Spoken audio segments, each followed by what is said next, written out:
Welcome to the Global Events Podcast. This is the Deep Dive, where we take stacks of information and really unpack them into key insights for you. Exactly. And today we're diving into the intense and constantly shifting situation in Gaza. Yeah, we're focusing on those calls for a ceasefire, the efforts around releasing captives, and all the different pressures kind of shaping this whole thing. Mm-hmm.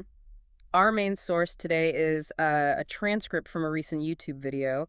It gives us a pretty direct window into some significant statements and what's being reported. Right, and our mission here is to give you that shortcut, help you get informed quickly, and understand what's really important in all this complexity. We'll highlight some perhaps surprising elements too. Okay, so where should we start? Maybe with that high-profile call for a resolution. Yeah, let's do that. It definitely caught people's attention. Donald Trump posted on Truth Social, quote, "Make the deal in Gaza, get the hostages back." Very direct, just like that. Simple, punchy.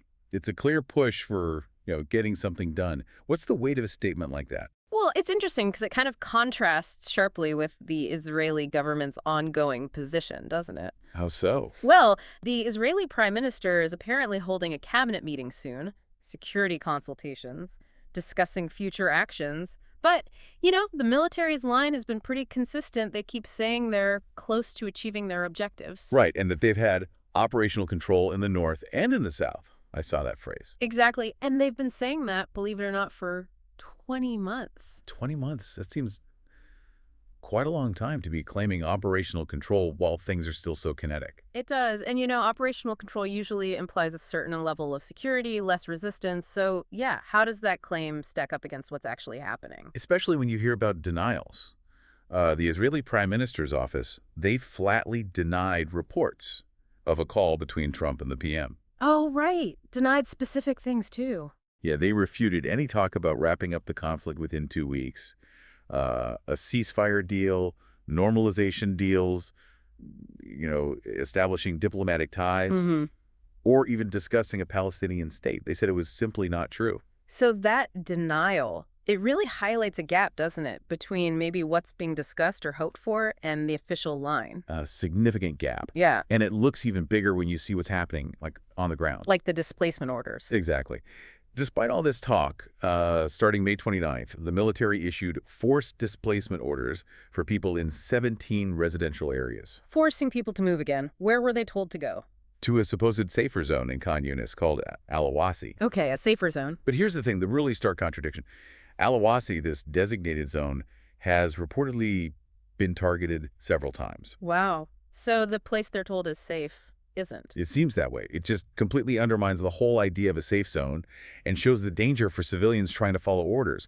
Imagine being told to go somewhere for safety, and that place gets hit. Yeah, absolutely. And all this is happening while there's immense pressure, right? Both inside Israel and internationally. Let's talk about that. The internal pressure first.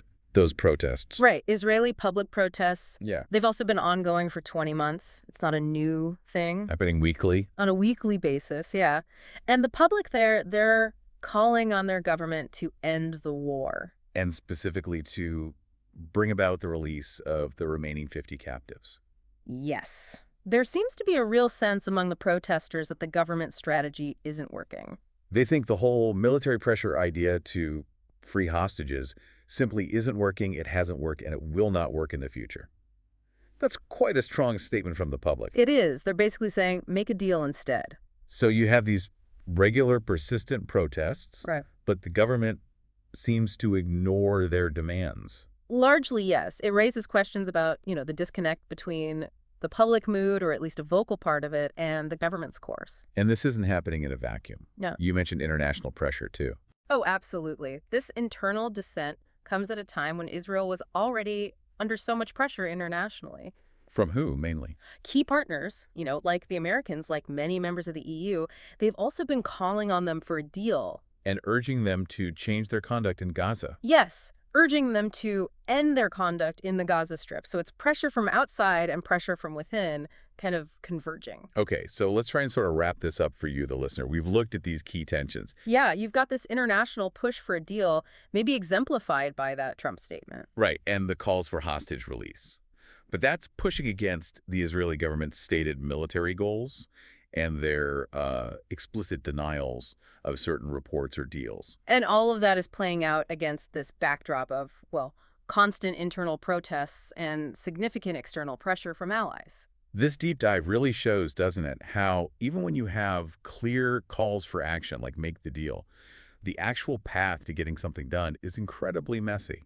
It's tangled, conflicting reports, the grim realities on the ground, domestic politics, it's all woven together. So maybe the thought to leave you with is this.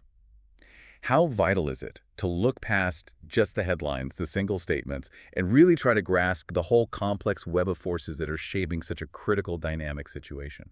Something to consider. We hope this dive helped make some of that complexity a bit clearer.